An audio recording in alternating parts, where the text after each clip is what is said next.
Kamu untuk akhirnya tampil di dunia film melalui karakter Suri ini, apakah ada kesulitan? Mungkin kalau ada kesulitan pasti ada ya, mungkin di-share ke teman-teman seperti apa sih yang bikin sulit dan akhirnya bagaimana bisa mencari solusinya? Karena emang ini pengalaman pertama aku di dunia film, acting, pasti nervous, deg-degan. Ya. Apalagi langsung lawan mainnya orang-orang yang udah hebat dan udah lama di dunia perfilman. Cuman satu hal yang emang benar-benar bikin aku jadi semangat yaitu guyupnya sih. Kekeluargaannya itu luar biasa sih. Okay. Stigma yang aku dapat kan film tuh kayak pressure gitu kan, terus tegang gitu kan. Ternyata memang kalau kita ngomong secara nasional ya memang harus strict ya waktu-waktunya. Cuman treatmentnya itu mereka baik sekali, dan itu yang membuat aku ngerasa kayak nyaman.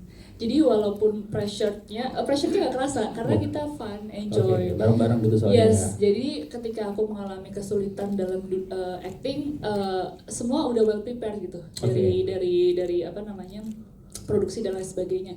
Ada coach acting juga yang bantu selama aku belajar acting. Terus karena aku banyak scene dengan Mas Pandu, Mas Arya dan Tante Mer, mereka beliau-beliau ini juga banyak kasih insight dan masukan. Dan sangat humble sih, sangat kayak memeluk gitu loh sama junior. Gak ada senioritas gitu, gak ada seperti yang stigma-stigma yang di luar sana itu gak ada sama sekali di sini ya, di produksi film ini. Jadi alhamdulillah tantangan-tantangan itu bisa teratasi dengan lancar karena juga berkat tim yang sangat suportif. Wow, tepuk tangan dong. Ada nggak satu momen kekeluargaan yang kamu ingat banget dan bisa di-share, apakah sampai dibayarin tagihan-tagihan kamu gitu? Kan dibantu dorong mobil kalau mogok gitu atau gimana? Lebih tepatnya pada saat acting sih ya. Kan nggak pernah, kalau di depan kamera itu kan lebih biasa ke beauty. Ini kan kita diajarin, kamu nggak usah terlalu banyak peduli tentang appearance. Yang penting all out aja mendalami karakter peranan, itu kadang sulit kan. Nah, mereka nggak capek gitu untuk ngajarin berkali-kali. Makanya aku bilang, apalagi Bang Norman itu, beliau tuh sampai kayak mempraktekkan gitu ya, benar-benar kayak aku jadi ngelihat visualnya, oh gini ya. Terus Bang Pei ya, pada saat coach itu walaupun beliau ini sebagai sutradara, tapi beliau juga mau turun gitu untuk bantu coaching gitu, sampai ngerekam pakai kamera biar aku bisa lihat evaluasi, oh acting gue di kamera begini ya gitu.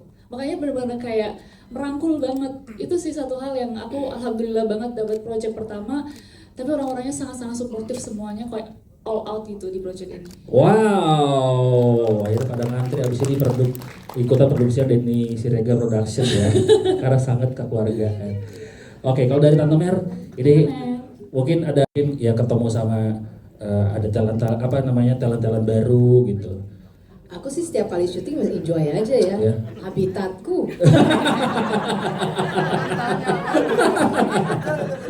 Habitatku. Jadi yang agak beda kali ini adalah ya bertemu dengan si kecil itu tuh. Hai. Si Donat. Donat yang bikin omanya pegel. Itu sih dia yang luar biasa banget. Dan sebelumnya misalnya kalau aku syuting sama anak kecil, ada extra work atau apa gitu ya, tapi kali ini itu dia yang bikin kita kagum karena ternyata she's more professional than us. Wow, karena energi juga luar biasa ya. Dan dengan kata-kata kayak begitu, sayang jangan kamu berubah, kalau kamu berubah saya cinta. Nyalu mana nyalu? Mana tuh mana? Oke, nggak boleh berubah, still tetap aja jadi pinter, bukan pinter sih, pandai. Kalau pinter nipu juga bisa. Nggak ada pandai nipu, nggak ada. Jadi pandai ya, pandai dan sayang sama semua, oke? Bagi 100 dong. Ini kayak lagi masih syuting ya? 100 melulu, minta duit melulu, kasih. Terima kasih tepuk tangan untuk Tante Mary Melina.